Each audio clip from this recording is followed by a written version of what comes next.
So, Paul, here we are in the middle of recording your disc. It's great to meet both a player and a composer and authority on so many things, but the greatest joy is actually putting all your music together.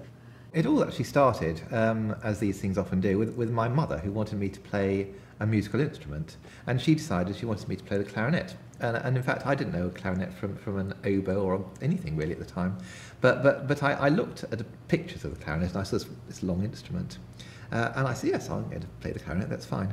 But I remember my first experience was a very disappointing one, because what I was looking forward to was taking my instrument to and from home to school, and I was looking forward that everyone was going to be looking at me with this very long case, thinking, what is this amazing, interesting case that this person's carrying? And of course, when I got my clarinet, it was in a little square box because it was all broken up into pieces, and I was so disappointed.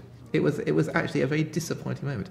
But the fact was that I had the most brilliant teacher, who in fact taught me at school and went on to teach me when I went to the Royal Academy of Music, John Davis. Because of John's great teaching, from very early on, I really wanted to be a teacher more than a player, which is why that's really the balance of my life, my work. Because I love teaching and I love the whole, everything that goes with teaching. And I found quite early on that I enjoyed writing little pieces, which I did from really quite an early age, not quite as early as Mozart, but almost actually. I started writing pieces when I was about 6. Has your composition really come primarily from the pedagogy teaching influence? I mean, some of the pieces on the disc are actually quite demanding. Yes. So would you say that although your composition started off as an extension of your teaching arm, and perhaps in response to broadening the repertoire, particularly in the grade 1 to 5 area, where actually compositions can be beautifully interesting, but as we know, there are many pieces that are perhaps not as exciting and as wonderfully sounding. Is it purely out of the pedagogy side of? Well, no. I mean, I like writing music, and like Michael Arnold, one of my great heroes, I like writing tunes, and tunes that are accessible. And harmonies that are accessible, and shapes that are accessible, and then just adding to that mix a bit of imagination, because loads of people do write children's pieces and write tunes in tutors and whatnot, and some of them are very workable.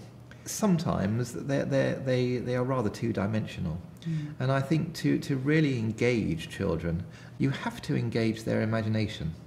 That is the most important thing, and you can engage imagination in all sorts of different ways, and this can happen through the concept of the piece, the title perhaps, and the way you use these ingredients, and that is quite a challenge, an interesting, a fascinating challenge that I love, and I love revisiting that challenge again and again, seeing whether I can bring different things to these early pieces all the time. What's one of the interesting pieces to mention at this point, I think, is the Suite in 5, and I think this is a most extraordinary conception of a series of 5 pieces, all in with the 5 time signature. Yes, yeah. And that obviously is the big move away from the traditional 2/4-3/4. What is of huge importance is to ensure that our pupils understand what they're doing.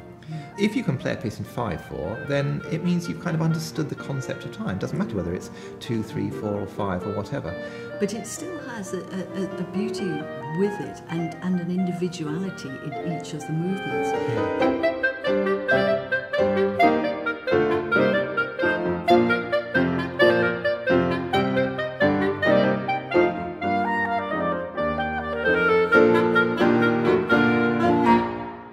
One of the problems that a lot of young performers have is that they play the notes and they play the right rhythms if you're lucky, but they don't really go very much further than that. And I like to put a lot of what I call ingredients into music, into the pieces I write, which is why most of my pieces have a lot of markings, to give young people a bit of a steer on what it is that they're actually doing.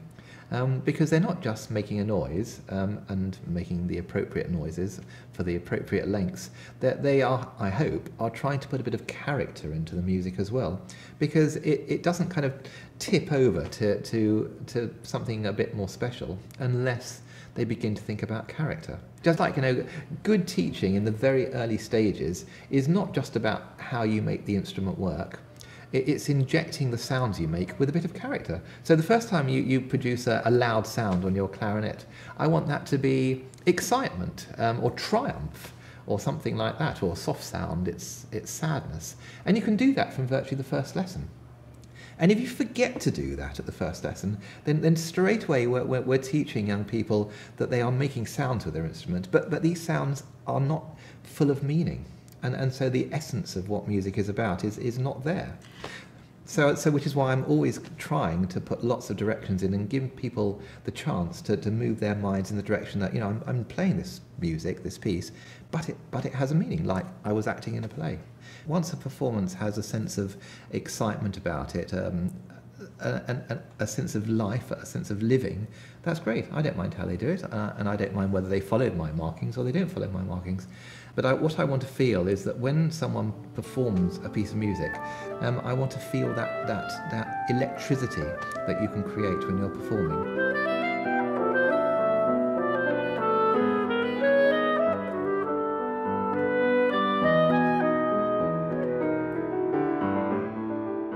Moving away from the more perhaps pedagogy side of your compositions and going to your beautiful adagio.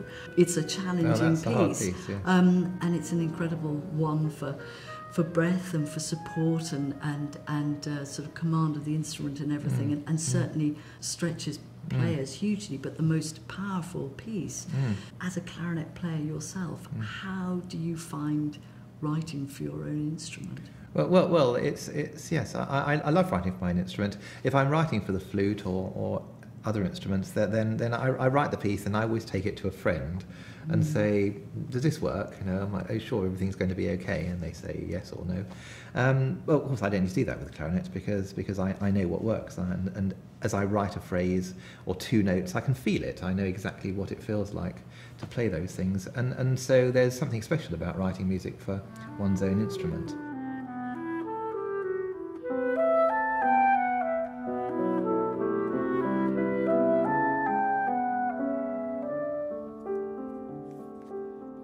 The adagio in particular, I wrote for a very good friend of mine, clarinetist Duncan Prescott, for a very particular reason actually, which is that he was performing in a work that I love and performed and taught many times, the Behrman adagio.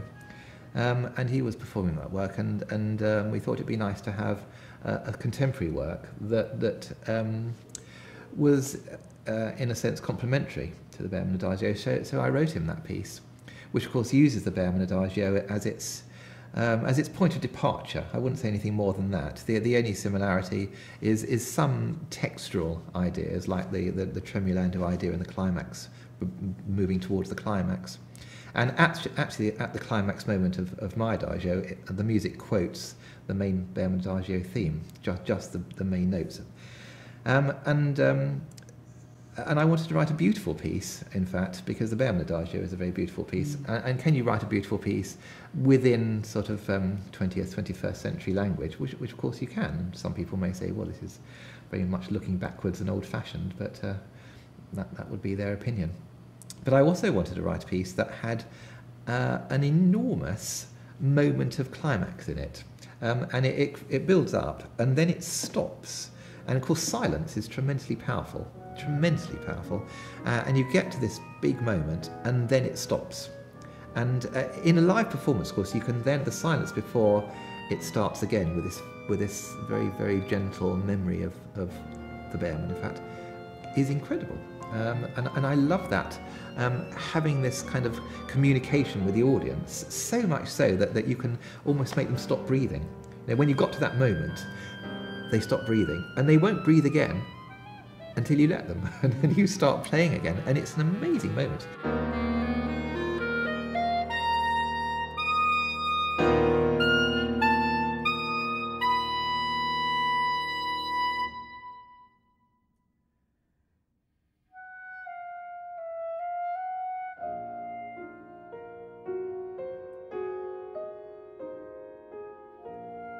almost everything that I write is written for particular performers.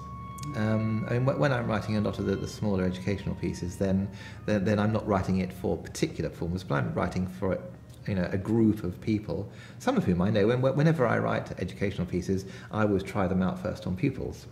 So yes, I do actually have particular players in mind in the little pieces. The bigger pieces do tend to be written for particular individuals, either to perform at a particular event or in general.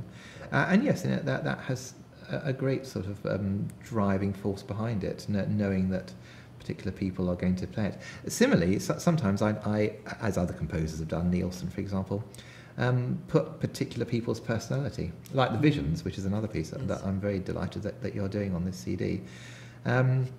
Visions were written for a group of students, and their personalities are very much the substance of each piece.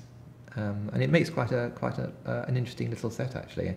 I think the pieces have particular character about them because they try to distill particular people's character, and that's fun. And Nielsen did this in the quintet, as all clarinet players and wind players will know, and in his clarinet concerto. The Spirit of Oxenvarg, his clarinetist, and these do the same kind of thing.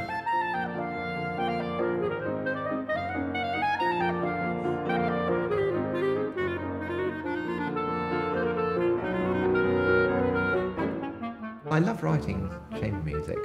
None of it is particularly difficult to play because I want people to play it.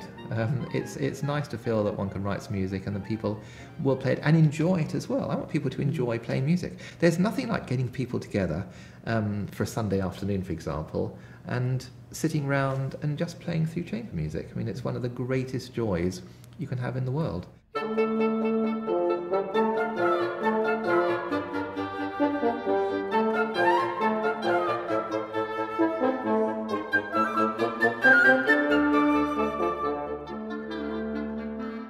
But I have a great affection for the unhappy aardvark. Again, it's just a gentle fairy story, really. And on this particular disc, it's absolutely my great delight that it's being narrated by Robert Hardy, one of the great actors with one of the great voices, one of the most iconic, memorable voices ever. He's wonderful. He would sit each day beside a particularly choice anthill, admiring his busy little friends and thinking, what am I going to eat?